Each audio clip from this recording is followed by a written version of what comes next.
This is the Blood Red podcast from the Liverpool Echo, giving you the inside track on all the big talking points from Anfield.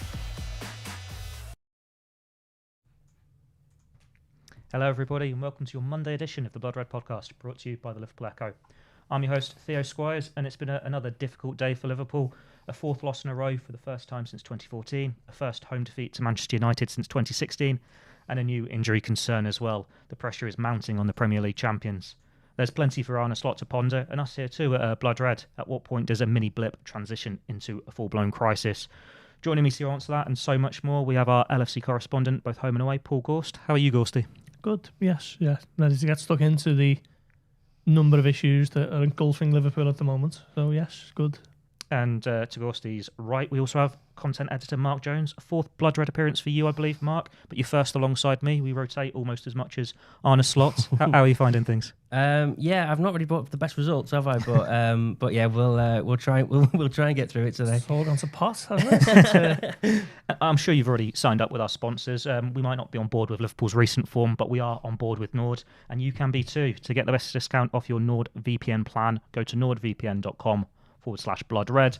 Our link will also give you 4 extra months on the 2-year plan. There's no risk with Nord's 30-day money-back guarantee. The link, as always, is in the podcast episode description box. Hopefully, within those 4 extra months, Liverpool will remember how to win a game of football, so you can use your Nord VPN to watch the highlights or whatever of a marvellous Liverpool victory at some point in the future. We are live on YouTube. We're live on Facebook as well, I believe. Producer Ian, he's not listening. I'm going to assume we are. So get your questions in and we'll answer them at some point in the episode. But without further ado, United, all 3 of us were there. Plenty of chances for Liverpool, but the same old problems. What went wrong, Gorsty? I mean, it's the same issues that have been apparent all season, really. I was thinking about it on the way home, and Liverpool have played 8 Premier League games now, and 7 of them have involved late goals. 4 for Liverpool, 3 against. So that is a massive red flag that there's no control over any game, you know, week to week. And even the Everton game, they were still pushing for a late equaliser, weren't they? And, you know, had they had, you know, bit more firepower, they might have even got it. So it's just, you know, a few weeks ago we were talking about Liverpool not playing well but getting results, and a sign, you know, that is the sign of champions, and when it all clicks, Liverpool will be some force. But it hasn't yet clicked, and they've gone into reverse, and they're not getting, you know, the things that were going for them a few weeks ago, going against them now. And the fact that Slot is throwing the kitchen sink at things every week means that they're a bit unbalanced towards the back end of the games. You know, you look at the game against Chelsea, the game against Palace, you know, conceding goals in, what was it, the 97th against Palace and 95th possibly against Chelsea. Yesterday it was the 84th.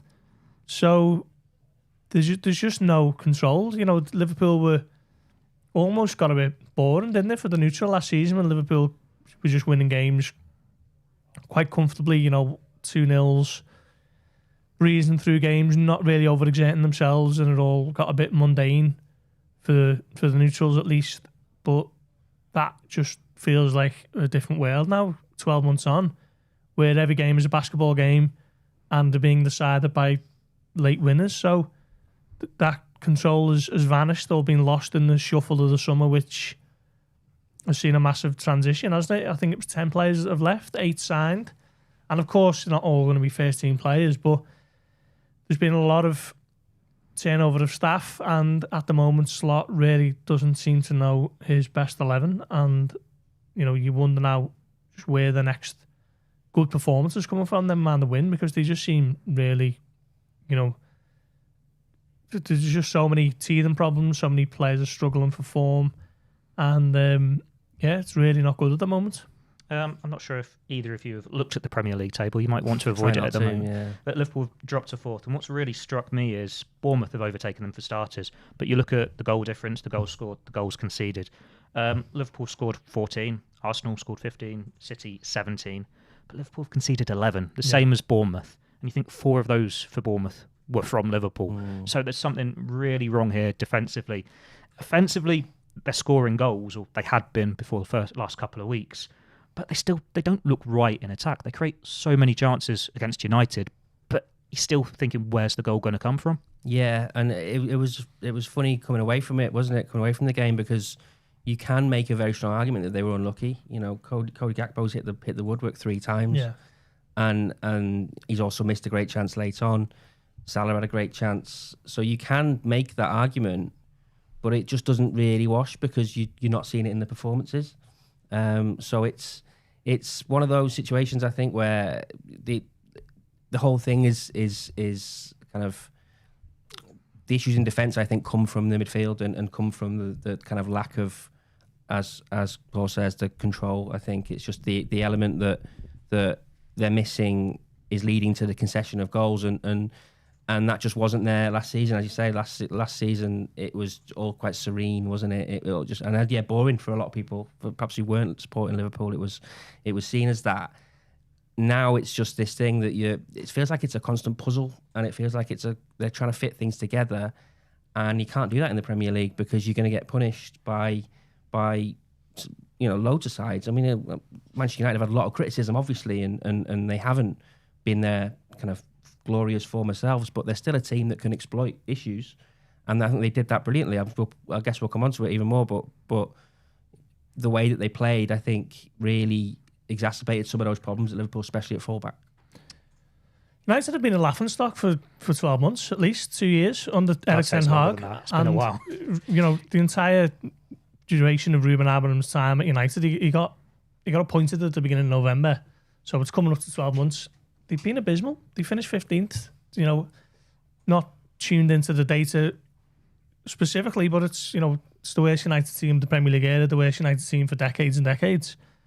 And they're able to raise the game when they play Liverpool. They've shown that at Anfield. You know, the last 2 games were draws, weren't they? Frustratingly, but that is it's the worst United team to win it at Liverpool. They've been pretty poor away from home this year as well. That's their first win on the road. They've only got 1 point, which was at Fulham. You think they lost on penalties to Grimsby, having been lucky to get that to penalties in the first place. First time they've won back-to-back games. First time they've won back-to-back games, yeah. And battered at Brentford, battered at Man City. It could be the sort of lift-off for Ruben Amorim's tenure, and, what a indictment that is of Liverpool at the moment, the fact that it's happened on their watch at Anfield.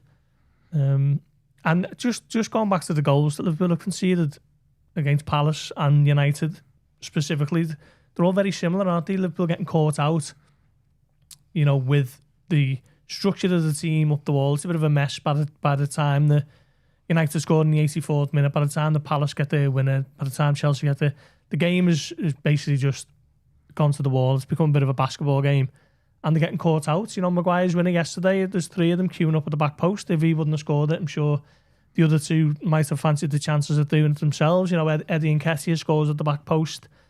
Estevao scores at the back post. They all just come from Liverpool being in a game state where it's just all gone a bit wild, a bit too chaotic, and that is just a total contrast to what Liverpool were last season under Arne Slot. And he's trying to change the players. There's obviously a new way of playing with Isak leading the line.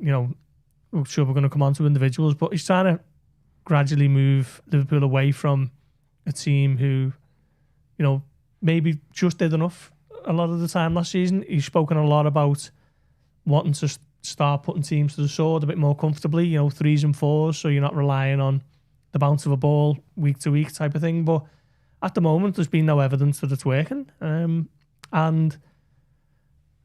at the moment, I think this game against Eintracht Frankfurt is actually a bit of a hindrance, because it's not allowing them, to get a chance to put it out of the system quite quickly, but maybe not allowing Slot the time on the training pitch and the time in the analysis rooms to figure out what's gone wrong and what needs to be done to change it all. And both goals in this United game were poor ones to concede. But we'll go back to the second one in a minute, but we'll start with that first one, because obviously there's the caveat of the head injury to Alexis McAllister. I'd imagine all 3 of us were pretty much bemused that play wasn't stopped for that. It was so obvious. Yeah. We've seen it from where we were sitting. It was a head injury. I don't know how Michael Oliver, we get told that he's the best ref in the country and all that. He might be. I don't pay attention enough to the refs to know who's good and who's bad, but you could see it from where we were. That was a head injury, so why play hasn't been stopped, I don't know. McAllister needed 4 stitches and he's ended up playing the game in a bit of a gladiator style like a swimming headdress. cap, wasn't it? Yeah, Yeah. so I don't know why he hasn't seen that, but I think it was just the oddness of it. I think, and you take into account it was 60 seconds into the game. I think that as well, and maybe this, if you're going to be a stickler for the laws of the game, maybe these things, they're not there, and there's always a way to explain these decisions. They're always going to put out something that explains it. But I just think 60 seconds into the game, something like that happens. Both sets of players are a little bit like, oh yeah, okay, that'll probably and I know Van Dijk's got a bit of stick for what happened with the goal. I think he stops. I think he checks, and he's almost expecting that to happen now. Now you can be critical of him and say you shouldn't be doing that. Play to the whistle, all that sort of stuff. But I just think the element of, I think it's different if that ball drops down and it drops to a Liverpool player, and I think Oliver can let it go a little bit because they've got safe possession. But Diallo's got the ball and he's playing it through, and it was strange. It was just a very odd situation, and I think they can feel aggrieved at it. It just the nature of it. There's like I say, it just didn't feel right, really, and it was also you're blinking, it's in the net, and you're kind of looking around a bit, like saying, well, hang on. So yeah, it was strange. It didn't help, obviously. I think with everything that's gone before, the 3 defeats, and then all of a sudden that's happened, and you just felt it was a big gulp, wasn't it? And a big like, oh, here we go. And it was just an odd situation and kind of a gift of a goal, really. Yeah, they brought that rule in for situations like that where McAllister takes a whack, he's down. Like I said, he's ended up needing 4 stitches. There's blood everywhere. He's ended up getting a little head guard on, and the play doesn't stop. So there's been a failure from the officials there to spot that. Absolutely. I mean, you're not using it as an excuse, but it's a terrible decision to play on. And there'll be an instance this season at some point where a player is feigning a head injury, a little bit of a con to run down the clock. Well, Slot made a point of saying that's not us in the press and the officials will buy it, and that is what will happen at some point this season. But for them to not see that was a head injury straight away and stop the game, that is exactly why that rule has come in. Could have been a textbook application of that rule, and they didn't do it. So it's been, the referees have started the game as badly as Liverpool. I mean, not using that as an excuse, but as an incident, that is one that the officials have got horribly, horribly wrong. And the Premier League's explanation was VAR couldn't intervene because it wasn't a foul on McAllister. It's Van Dijk who's done the contact. But it's not the first time you look at it and going, well, you've seen something that hasn't worked, maybe change the rules a little bit so you can intervene. But then you've also got common sense. He's took a whack. He needs 4 stitches. He's rather than in pain. It's a classic head injury. Doesn't matter who's caused it. It's a head injury, so play should stop. And wasn't there also the claim that Michael Oliver didn't even realise he was down injured, even though he's looking straight at it?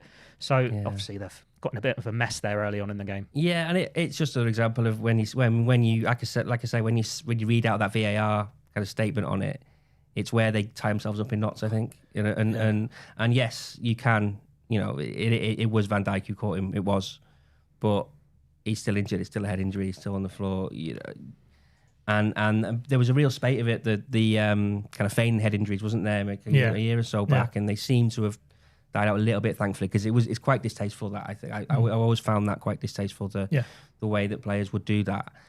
He's got the stitches to prove it. So it was just an odd beginning to the game, and it just set the tone for the day, really, didn't it? Yeah, give United something to cling on to.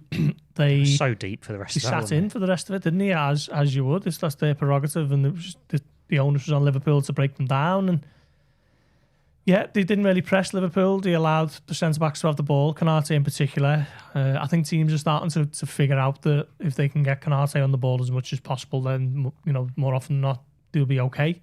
He plays a lovely ball through to Isak, to be fair, but he is the one player in that Liverpool team who you don't want in possession too often, isn't he? And he did seem to get a lot of the ball. And yeah, United, a brilliant start for them that allowed them to just sit in and say to Liverpool, what have you got to break us down? And didn't really have a lot, did they? After the game, Dillett came out and said that United targeted both Liverpool fullbacks. I don't think Conor Bradley had a particularly bad game, but we definitely saw it on the other side with Milos Kerkez. And I suppose that winning goal, it comes from both flanks in the sense that the crosses come in from the right-hand side, admittedly when Szoboszlai was right back, but then it's beating men at the far post. And United could have scored so many more in that first half with Kirkers. He's not at the races. It's not working at all, is it? And I think I said to you and I before the game, looking at the United side and him, the fact that he was playing Diallo on that on that right flank and Mbeumo as well. It was possibly for one of the first times. It was possibly how we saw the benefits of the way Amorim plays, because it really can target a fullback such as Kirkers, who is just not at the races and he looks a little bit overawed by the whole challenge. I think I wouldn't have. I mean, we did our teams in here the other day. I wouldn't have picked him. I had Robertson starting that one just for his presence and for his experience in this fixture. Yeah. He's having a tough time, and he's come from an environment in Bournemouth where he was so good and he was so in tune with how they played. And look, it's not. I don't think it's so much a personal thing. I think it's the fact that the team isn't functioning. But I'd almost say of the individuals, he's the one. He's the one that individually his bad performances are sticking out, and it comes from and fair play to United, they targeted that. And as I say, to have Amad Diallo and Mbeumo, it was a little bit too much for him, he got caught up in the afternoon, I think, and it didn't work out for him, and yeah, it was a bit difficult to watch him actually at times. I found it. Yeah, I said a few weeks ago on the pod that I'm a bit worried by him, and nothing he's done since has changed that. I think Robertson has to come in. This is the whole point of having this situation that you've got at left back, where you've got a young player who is the future of the position at the club, and an experienced, dependable pro like Andy Robertson who can come in and guide the younger players when they go through a little bit of a tough time. So it's crying out for Robertson to come in. It has been for a few weeks. I just wonder whether Slot thinks you have to play Kirkers through this difficult patch and get him through the other side of it. But at the moment, he just looks a fish out of water. There was the period in the second half, wasn't there, where Van Dijk tries to clear it, sort of misses it, and hits him in the face. Kirkers is a bit caught out by it and nearly scores an own goal because of it. And the one that probably summed it up for me was in the first half. He goes to take a throw in, and he's caught in about 3 minds. It's a foul throw, and he throws it straight to United, and United get a throw in as a result of it. And it's just that idea that he's just a bit scrambled at the moment. It's all a bit. There's one in the second half as well where he throws it to where Gakpo was when Gakpo's making the run up the line. I missed that. You pointed that out to me. I looked up and I was like, well, what happened there? Because Liverpool had a throw in, so I looked down to whatever I was doing. It's just a bit frantic at the moment. And I think that's how he is. I think that's how he plays, and I think they are his strengths when he's blood and thunder and energetic and aggressive, and they're the parts of what has made him a £40 million Liverpool left back. But at the moment, it's just a young lad who's struggling to adapt, and there's no shame in Andy Robertson coming in and just guiding through for the next few weeks. So I mean, we'll see, won't we? But yeah. He's having a tough time. There are a couple of other moments with Kirkers that stood out for me as well. The back pass where Mamardashvili bails him out big time. Yeah. But there was also that lunge on Amad where he just jumps over it with absolute ease. And if you're a defender going to ground, you're feeling a bit desperate. For him to make him look so silly there. He dives in a lot, doesn't he? He does dive in. And there are, again, I said it the other day, there are raw materials there that, as Paul says, that should they all come together, would make him a very good Liverpool left back. It's just that you're seeing the other side of that now when things aren't going well, and I mean the word is rash, isn't it? He just looks incredibly rash. He's diving in.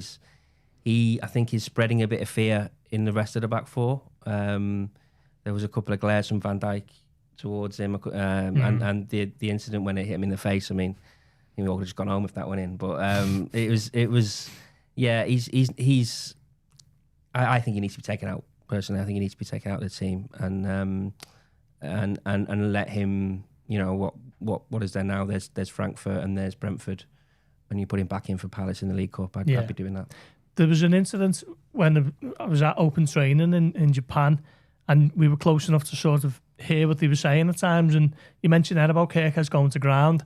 There was a little incident when he did it in one of the small sort of possession games they were having. He goes to ground, Van Dijk's to his right as he would be on the pitch, and I heard Van Dijk say to him, "What are you doing, bro? Like, almost like we don't do that here. We don't go to ground. We don't slide in like that." You sort of jockeyed him, and he does look like he's still struggling to take on the sort of weight of expectation at a club like Liverpool. And it was different at Bournemouth, wasn't it? I think I've said this a few times now, with the greatest of respect to Bournemouth, who, I love watching them as a team. I think they're a real emerging force, but if they lose the next 3, not too many people will blink.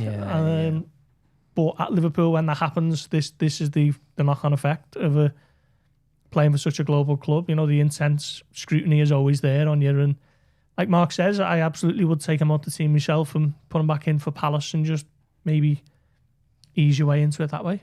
Both in agreement on dropping Kirkes then, but what about Mohamed Salah? Another difficult day for him. That question is starting to arise now. Like, obviously he gets taken off late on, where Liverpool were chasing a goal at that point, weren't they? Yeah, they just scored, didn't they? Yeah, and it's another one that you can't avoid. I think we are obviously entering this as it was always going to be the case with his contract, given the extra 2 years. We're entering this period now of Salah's career where I think it is in Liverpool's best interest to not see him as a guaranteed starter for every game, because he can't be. He's at the age of 33, and all the work he's done, all the sort of tireless energy he always brings to it, has brought to the side over the years. And you are in a situation now where you're seeing defenders handle him pretty easily, and that where the ball into him and he'll hold it up, and he very rarely gets given free kicks, doesn't he? And even with that, he looks like he's losing a bit of motivation to be doing that. It's a strange watch at the moment with him, because he's not getting into the positions that we know he can do, and you're wondering, is that a tactical thing? Is that a personal thing? It's probably because of all the other players around him. And he said, didn't he, a few weeks back, he said he was still trying to find his way with these new players, and he knew how to link up with the likes of Núñez and Diaz and Jota before there's an entirely new set of players around him, and so that will take a while. But unfortunately, the results dictate that we can't give him that grace, I don't think, and I would just like to see just another option, another option given the chances. Someone like Chiesa there, or we've seen Frimpong play there. I think that has to start becoming more of a conversation, because I don't think the way it's going, I don't think he's really pushing for that guaranteed start for me. What do you think about it, Ghosty? Yeah, I mean, maybe to play devil's advocate a bit, you could take Mo Salah out the team as a sort of kick up the backside for everyone else and say, use it entrusted now to go and win Liverpool games. Go and do it, because he's had a difficult 2 months, hasn't he? Opening 2 months of the season, he scores on the opening night. Again, gets a penalty against Burnley, but too often, was like 7 games where he's not scored in open play. Yeah, I think that's the first time he's ever done that as well. So he's just not finding himself in areas where he can be impactful, damaging to the opposition. And on the rare chances that they're arising, he's not taking them, is he? You look at that chance against Chelsea with his right foot from Vert's flick, the one yesterday where not even hitting the target for these. Everyone was expecting it, weren't they? And he hit it's wide, and it's just the groan, the cop let out after that one. I feel for him, because he's not used to having these lean spells, is he? And he should be allowed this run of form because of how unbelievable he's been across the last 7-8 years, and last season as well. So I think it's fair enough if he's having a bit of a difficult time. It's on others to step up to the plate. Your Isaacs, your Ekitike, who has had a good start, to be fair, and Gakpo yesterday, who scores but could have had 3 or 4 himself. So yeah, I mean, the alternative is who? Chiesa? Yeah. It's strange that he was signed to be the alternative to Salah, but when have we actually seen him on the right in the Premier League, in the Champions League? Yeah, 100%. And Frimpong plays in Galatasaray, doesn't he? Because Chiesa doesn't travel, but I don't want to see Frimpong there too often. He did okay there, though. He did okay yesterday when he come on, but again, it's a game state thing, isn't it? It's Liverpool chasing it. It's all a bit frantic and forced and whatever. But Slot said a few times about the possibility of playing Frimpong there when Salah goes to AFCON. I don't want to see that too often, but at some point Liverpool are going to have to play without Salah. That will happen in December. It will happen obviously long term when his contract's up and he moves on. So, maybe throw down the gauntlet to everyone else in what is an expensively assembled front line to, if Mo's a little bit off it, then other people have to pick up the slack. If we try and cling to a couple of positives, obviously Gakpo played quite well, involved in everything, but I thought the subs all did pretty well when they came on as well. Like, Verts looked lively at times, Ekitike looked lively, I thought Curtis Jones played really well, Chiesa gets the assist, and Fringbong on another day gets an assist as well. So the options are there to make changes and try and find an 11 that sticks, but it seems to be the case every week where the subs come on and do something, but because there's so many changes, they then go and concede a late goal. Yeah, it does all feel a bit thrown together, but yeah, I think you can make a case for 4 of them 5 starting probably in Frankfurt. I probably would do that, I think. But again, it's you look up and you see that. I mean, there was a moment where it was like a 4-1-5, and they're just sort of all there, and you're like, well, this wasn't the plan, was it?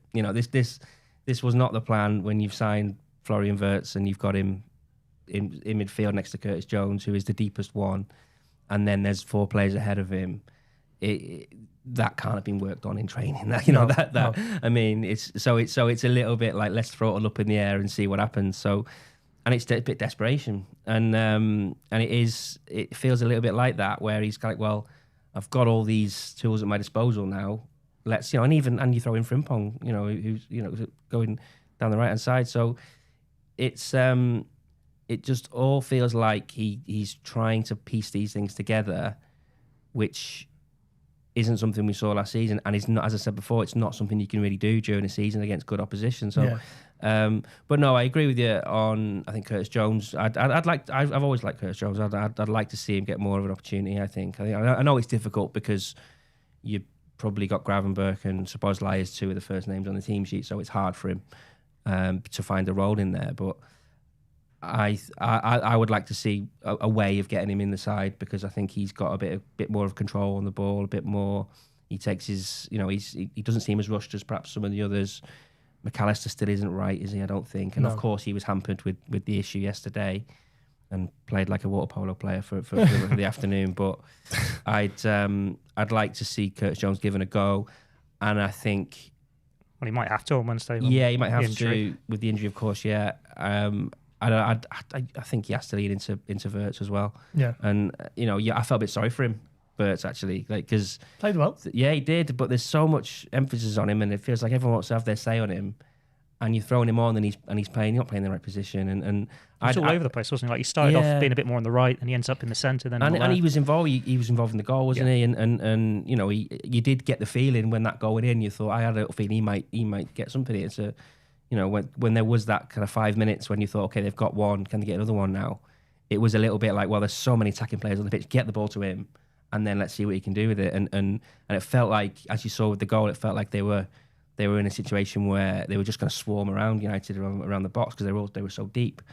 And Wirtz, to me, would have been the key to that. It's just obviously what happened at the other end. So, and I don't know, the fact that it's in Germany, and I think I'd give Wirtz a start in that game, and try and get into the situation where things are going through him, because that's obviously the plan. Yeah, and we just haven't seen it. Yeah, there's a famous Klopp quote from about 2016 where he says, "We have to try and fly the plane while we're building it," type of thing, and that sort of feels a bit like what Slot's having to do this season, where he's trying to assimilate all these new players, all these big names who've cost a lot of money, and while he's trying to introduce a little bit of a new way of playing, the actual games are just getting in the way of that. The chaos of the Premier League means that he hasn't been able to properly show what he's trying to do. Essentially, you look at every single game individually, and it's all a bit frantic.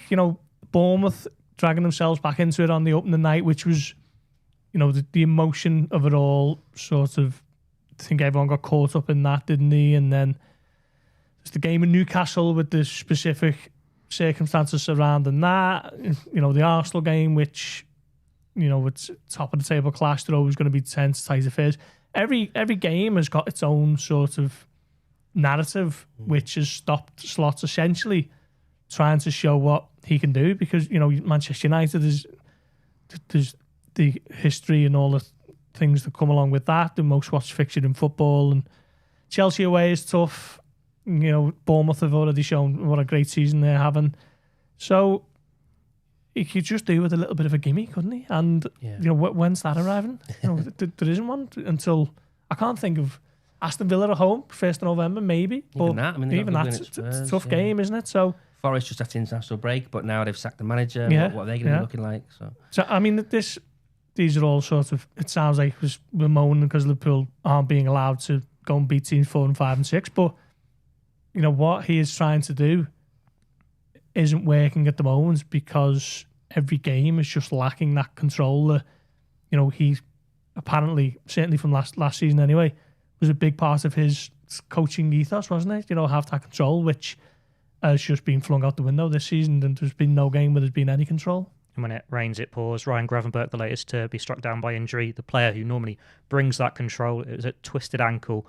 It would be a surprise if we see him midweek. Probably a surprise if we see him at Brentford as well. Well, he was getting assessed today, wasn't he? So we'll find out more tomorrow when we hear from Slot in Frankfurt. Open training as well in the middle of the day. Open training, of course, midday. So, let's wait and see. But, he doesn't have to play this one, do they? But obviously Liverpool need a bit of a result, obviously because of the run they're on, but also they've lost the last Champions League game. They don't want to get into a habit of losing too many of them where they're having to really go deep into the group stage sequence and needing results. So, it's another big game, but one that perhaps Gravenberch can sit on the bench for if he's not 100%. Before we dive into talking more about Frankfurt picking teams, etc., we've had an email from Sam Riddle, who's basically suggested maybe Liverpool need to change formation. It's a very detailed email, so I'm just going to have to sum it up, I'm afraid, Sam. I don't think we've got time to read the whole thing out. But he said it's apparent that we're fragile at the back, so maybe Liverpool should switch to a 3-4-2-1. Maybe that's influenced by the fact that United have just won by playing that system. But it would bring it would play to the strengths of some of these players if you had a 3 of Konate, Van Dijk and Robertson, who's not marauding left back anymore. Then you've got Bradley or Frimpong, who can get forward at will. Kirkers is encouraged to attack a bit more. 2 from 4 in midfield of Gravenberch, McAllister, Jones and Szoboszlai. But then you've got Salah a bit more central as a 10. Verts is a bit more central as a 10. Either of the strikers up front, with the only full guy being Cody Gakpo. But even then he could come in as that left-sided 10. What do you two think about this? Is a formation change the answer? Personally, I can't see it. Seems like a lot of players playing out of position there for me. I know Robertson has done the odd bit at centre-half, but it's been a very much break glass emergency option. Liverpool don't have enough centre-backs to implement that for any sort of period of time across the course of the season. They've only got 3.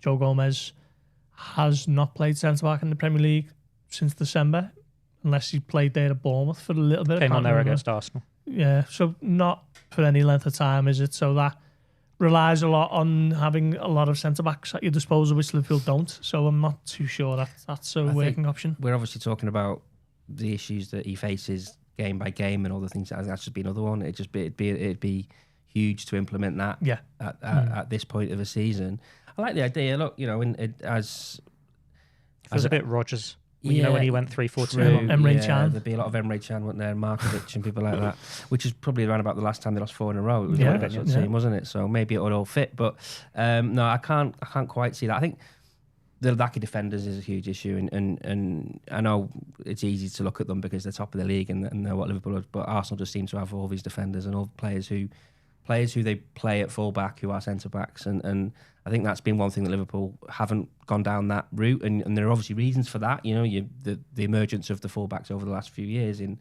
Trent and Robertson was so good and they were so important to the team. We're now in this next phase where Trent's gone and Robertson's got older, and they've tried to replicate that maybe with attack-minded fullbacks. I wouldn't mind seeing someone who can do your job, and the only one you'd think in the squad is Gomez, isn't it? Who would do you a job on either flank? But you're not going to see Frimpong playing centre back or Conor Bradley. So that would be that was the type of player that I wanted them to sign in the summer. Someone who can do a role across the back 4, because I think that really kind of it covers you in a lot of different ways. And if you did want to go to a situation where you were 3 at the back, maybe chasing the game or something like that, then maybe you could. But I struggle to see them starting with that at the moment. And the only way I think they would is if there was perhaps a bit more faith put in Joe Gomez, which he doesn't really seem to have. So, it's an interesting theory, but I just can't see it at the minute. I'd see Gomez doing a passable impression of Julian Timber, for example. Yeah. Not massively, not great emphasis on him contributing in an attacking sense. Particularly Gomez, famously, never even gone into the opposition penalty area, has he? I don't think so. Alisson scored before Joe Gomez. Yeah. So, maybe that could be a thing, but again, it feels like you've just signed one right back in Frimpong and you're trying to bring in another through the ranks in Bradley. So, I feel like it'd be cutting off both of their legs and trying to get Gomez into it. So, yeah, I don't know. It just seems like throwing a lot of pasta at the wall there, nothing some of it sticks. I could see the sense in Gomez being a fullback on either flank, because if he's on the right, it's someone Mohamed Salah's played with a lot more. If Salah's not necessarily coming back as much, you've got that bit more defensive solidity. It means Kirkes can get forward more. It means Gravenberch can get forward more, and you've still got the three at the back. And if he's on the left-hand side, your right back can still get forward more. You've still got that protection. But it feels like going back to before Van Dijk signed, really, when one of the fullbacks went forward, the other one had to be a bit more conservative because Liverpool weren't there defensively. And as both of you pretty much said, Gomez isn't getting the look in because Slot, for whatever reason, doesn't quite fancy him. But Liverpool have only got three centre-backs. So maybe we'll see him come in for the cup game against Palace. But he wasn't brilliant against Southampton, was he? Because he's not getting the game time. No, I think you will play in that one. And then the huge loss that was Leone, wasn't it? Which was just a real shame what happened to him. And you'd think if he was around, maybe there'd be an opportunity there for him, certainly in that game, but maybe in other ones as well. And, it's not, you used to see Klopp do it, didn't you, where he might go to three at the back late in games. He used to chuck on like someone like Joel Matip, didn't he, and to try and see out matches. If Leone was around, there would be that option, but it feels like that option isn't there at the minute. But then if Leone was around, you'd still be going, this is a player who's 18, never played in the Premier League before. It makes you not only think, missing out on Mark Gay's a big blow here, but Jarell Quansah as well. How much could he have been playing at the moment if he'd stuck around? Yeah, I think the Gay one, it does feel more and more painful, doesn't it? Really, when I think he'd have been a really good signing, and it's the one box that wasn't ticked from the summer, isn't it? That one, and just in general though, I think as we say, I don't see a big radical change in formation that much, and the issue is that he is having to rely on the same personnel, and I wouldn't be averse to throwing in Gomez, say maybe even at Frankfurt, just for something a bit different, just for something, I don't think you've got any issues with him, say with a partnership with Van Dijk, because they've done it for so long before, so something like that. Not that Canate was especially poor against United, he was probably one of the better players actually, but I just think there's a little bit of a staleness in all areas of the side, and so it'd just be nice to freshen things up. It's just a shame that while they do have lots of options in some areas, almost too many, you might argue, in others it kind of feels like it has to be the same again. So things just aren't quite. It feels like one problem creates another one at the moment, and if you were to move one player somewhere, then what does that mean? In different ways, you look at the midfield, you think, well. He loves playing Alexis McAllister, so that means he's going to play. That, and we know Gravenberch's going to play. That then creates another issue because you have to play Szoboszlai because he's been so good. So what happens to Wirtz? So there are all these questions, and unfortunately not many answers at the minute. McAllister for me was an interesting one yesterday. It felt like he was playing high and wide, wasn't he? Was on the left side, which I don't ever really remember seeing him there too often. Like a deliberate ploy to place him as the most advanced midfielder when maybe Florian Wirtz could have done that. Just a bit more like protection for him because of the injury, so he's not quite in the thick of it. The irony being then he gets knocked out pretty much early doors. Yeah, maybe, but he's played there. We've seen some of the Argentinian media cover the 6-0 win against Puerto Rico, and he was getting called as a false nine almost because he scored 2. I don't know whether that was part of the thinking a little bit to get him a little bit further forward, but just didn't really work for me, that one. It feels like he's just one of Slot's favourites, doesn't it? And he's desperate to get him into form. Yeah. And that's rightly so, because he was so important last season, and I think Liverpool are a much better side when he's playing and playing well. There are certain players, though, it just feels like the manager's going to go all out for them, and And yeah, I agree. I think if he's going to play in that position, then I'd prefer to see Wirtz there, to be honest. We'll go through the comments section now. Some of it's already touching on what we've already discussed. Before we've even had that email from Sam, you've got a few people suggesting a back three, but I think we've already covered that pretty well. We've got one from, was it Red Future 3? When do we say the likes of Kerkez, Wirtz and Isak were the wrong signings? Not the wrong players, just the wrong signings for Liverpool at this time. I think that'd be a bold one, wouldn't it? I'd still expect all three of them to come good eventually. It's just, as you mentioned with that Klopp quote there, building the plane is the flying it. I mean, with Isak, we know his issues. He had no pre-season. He's had to have a pre-season in games that are, hugely meaningful and of real significance. So he's been sort of learning on the job that way. So, obviously give him a lot more time than that. Wirtz has been in and out. At some point, both of those two are going to have to start playing together a bit more because they've been signed clearly as the post-Mohamed Salah, life at Liverpool is Isak leading the line and Wirtz loading the bullets. So get them on the pitch together. Let's start seeing what they can do as a pair, as a partnership. And just, in a way that Kerkez has been allowed to just try and play himself out of a bit of a rut. Put Isak and Wirtz in the same team and just see what can happen because they're both brilliant players, absolutely no doubt about it. I don't think Liverpool could afford either of them to fail. I think it's that stark when you spend that much money on those two players. I think you have to, and I was hoping that would have started on Sunday. I was hoping they were both going to start the game. I just don't think it's an option. And I know this summer just gone, it feels like Liverpool were doing very un-Liverpool things, but that doesn't mean you can just afford to give up on a 125 million pound player. You have to. They have to ride it out, and they will. And I firmly believe that both will go on to be very important players for Liverpool. But I think it's high time to certainly in Wirtz's case to lean into that and go with him. What I think is a really, really big issue actually for Slot is we saw it last season as well, and we're seeing it a bit now. Is the number 9s they're not involved that much. We spoke last season about Nunes and Jota and Diaz when he was leading the line. The chances don't fall to them that often, and it was night and day with what was going on with Nunes under Slot to what was happening under Klopp, where these chances were coming and they were he was missing a lot of chances, and we said so often, didn't we, if he could just start putting a few more of those away, and then the chances dried up entirely almost when Slot came in, and a lot of it was about servicing Mohamed Salah and getting the best out of him, which they absolutely did.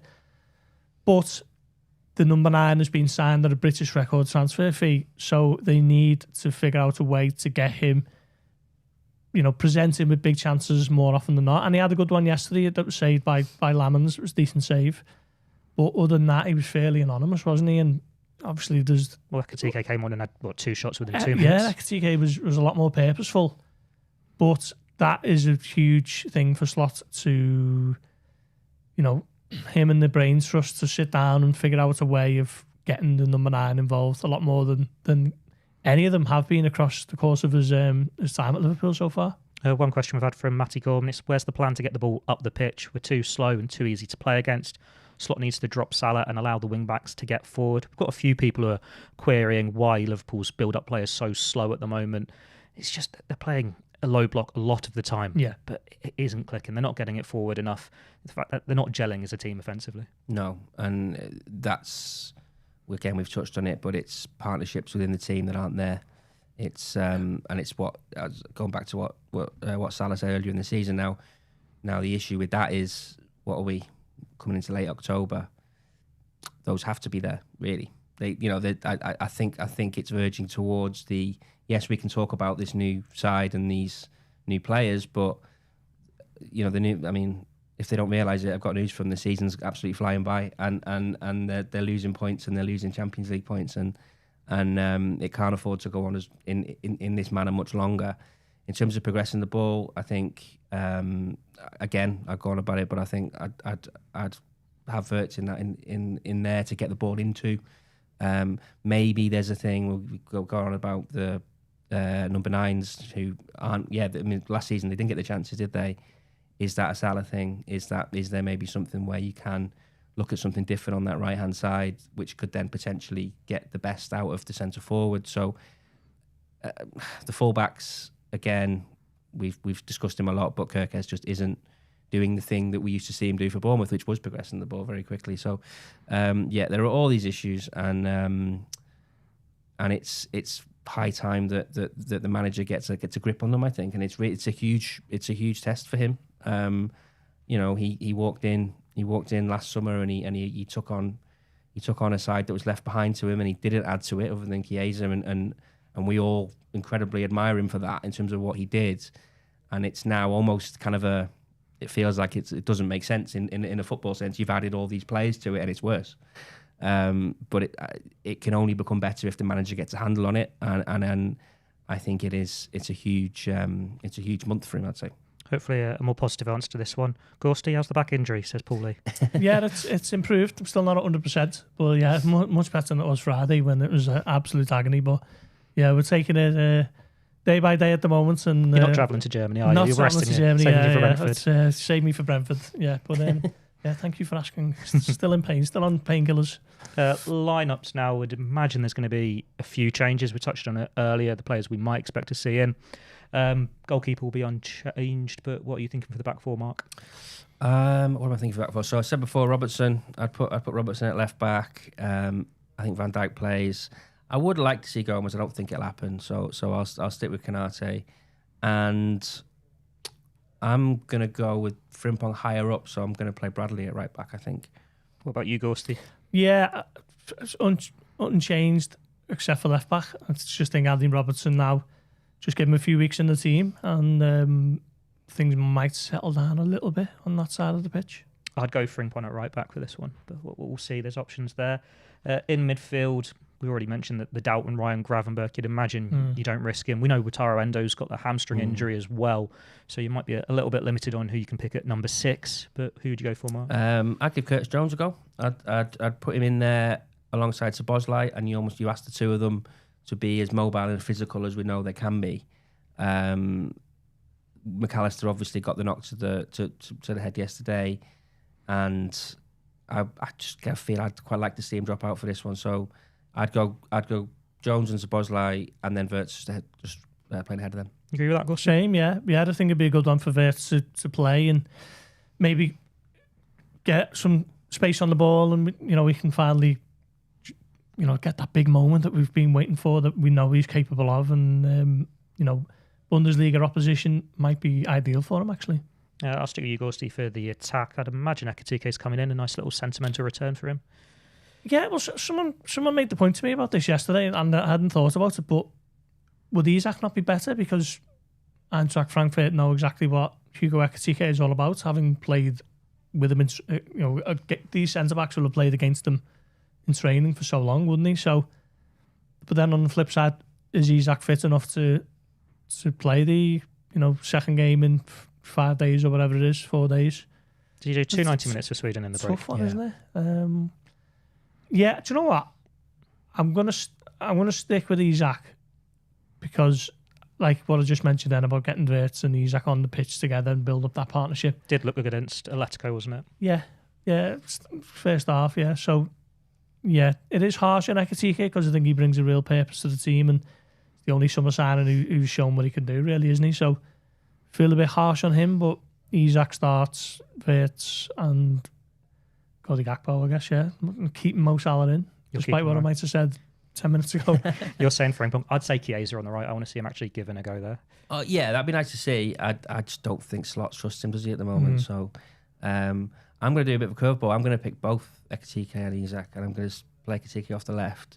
Gakpo is in good scoring form, but every time he scores, they seem to lose at the minute. So he can come off the bench, and I think what you might be losing by not having Salah on the right hand side and playing Frimpong there, you're obviously losing a goal threat, but you're gaining that with Ekitike coming in off the left, which we saw to good effect on Sunday. And I'd give Isak a go for an hour up front. I think it's just important to get him into this rhythm, and then after that hour, you've got the option of moving Ekitike there, Gakpo on, Salah on, probably on the right. So there are many options, but yeah, I know it's a slightly different. We haven't seen it yet in terms of the Ekitike and Isak starting together, but I think this might be a chance. And then you're saying to Florian Wirtz, can you find them? Can you find those balls? You've got Frimpong on the right, who's got a good relationship with.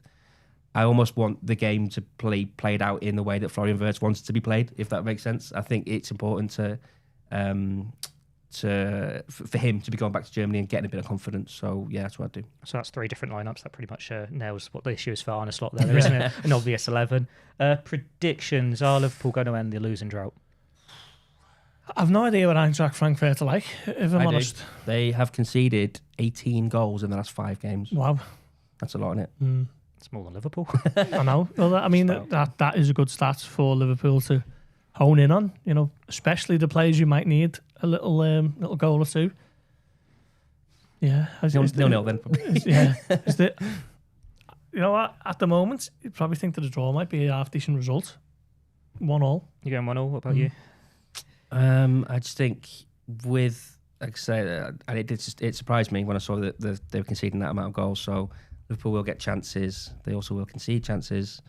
So I wouldn't be surprised if it was a 2-2, but I'll go positive and say Liverpool will win 2-1. They haven't won in 3, Frankfurt. I can see where the goals are coming from now. I'll just getting up on Soccer Base. They had a 6-4 against Borussia Mönchengladbach in September. Wow. And conceded 5 to Atletico as well. Did they? Oh, yeah, that is true, yeah. So maybe it is the game to get Liverpool back into form, but I said that before Manchester United. So you never know. That's all we've got time for today. Thanks to Gorsty and Mark for joining me, and thanks to you guys at home for tuning in. Thanks for all your questions, your comments, and thanks to your emails as well. I believe we're going to be back on Thursday this week rather than Friday, so keep an eye out for that, where we're hopefully talking about Liverpool actually getting back to winning ways. We'll be looking ahead to Brentford as well, where Gorsty will be fully rested with 100% back, ready to go to the capital. Yeah, I don't know about 100%. It normally takes a few weeks this, but yeah. Brentford on Saturday, 8 o'clock kickoff. Enjoy that one. Yeah, it's good for the fans, isn't it? 220 miles away or whatever it is. But yeah, another big week for Liverpool on the road, when they could probably just do with a quiet week at home against someone who is expected to beat handsomely. But yeah, that's just the life of Arne Slot. Yeah, fingers crossed then it can be a little bit more positive in the days ahead. Until next time, goodbye. This is the Blood Red podcast from the Liverpool Echo, giving you the inside track on all the big talking points from Anfield.